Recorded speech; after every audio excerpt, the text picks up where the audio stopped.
Hey, happy messy drinking day 52. Sharon Horne-Ellstrom here with the BP Challenge, day 52.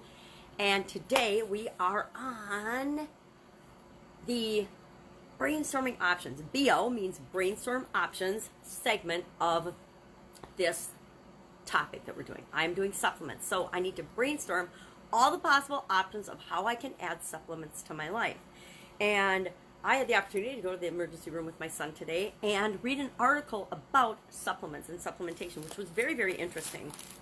The, efficacy, how effective they are, why people take them, the number of people that take them. It's like a $50 billion industry a year by 2020. It's 2019, so by next year, it is going to be a $50 billion a year industry. Incredibly large. I never realized how big it was. But the thing about supplements is there's a whole lot of conflicting information about what you get. I've got two books that I've been using as sources here for lowering my blood pressure, and they both have all different supplements listed and slightly different information about one or the other.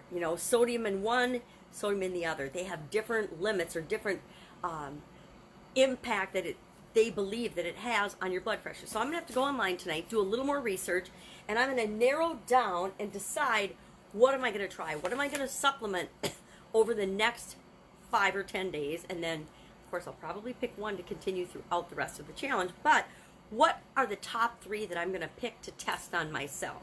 I believe that one's going to probably be magnesium, because I see calcium and magnesium, or a combination of calcium and magnesium, is a really good one. Also, potassium. What's this one say? Let me grab my magnifying glass. This one has got daily vitamins, vitamin C, vitamin E, magnesium, calcium, zinc, carnitine, and coenzymes CoQ10. Now, CoQ10, I already take for my heart because that's one that's really good for you.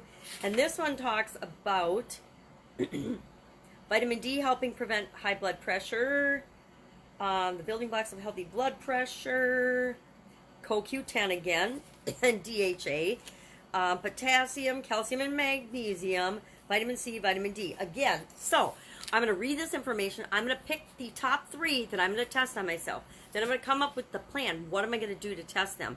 What quantity am I going to take? Because both have different recommended quantities. And I'm going to compare this with some things that I can find online as well and decide what are the 3 supplements I'm going to add for sure. Now, I might be able to hint, cheat, find a multivitamin that has the recommended level of blood pressure lowering supplements in it that I want, or vitamins and minerals. And if it does, then I'll just take that one multivitamin, right? Because that's the quickest, easiest way to have a positive impact on many fronts, not just 1 or 2 different supplements.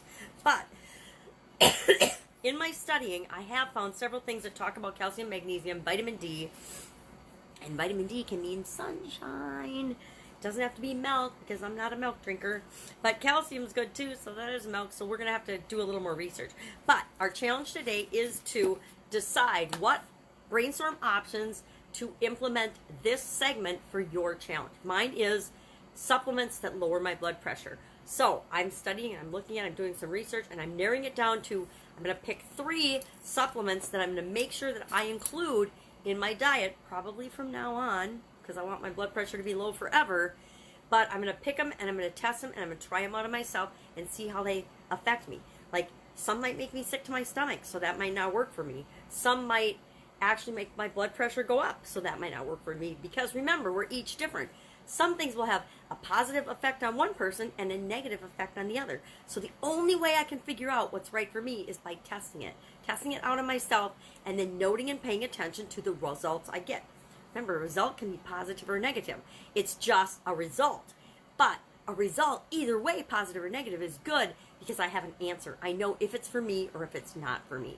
So today, brainstorm options. Think about, how am I going to evaluate those options? How am I going to pick my top 3? And then how am I going to implement those into my testing over the next several days? That's it. Go out and have an awesome day. I will, of course, be with you tomorrow.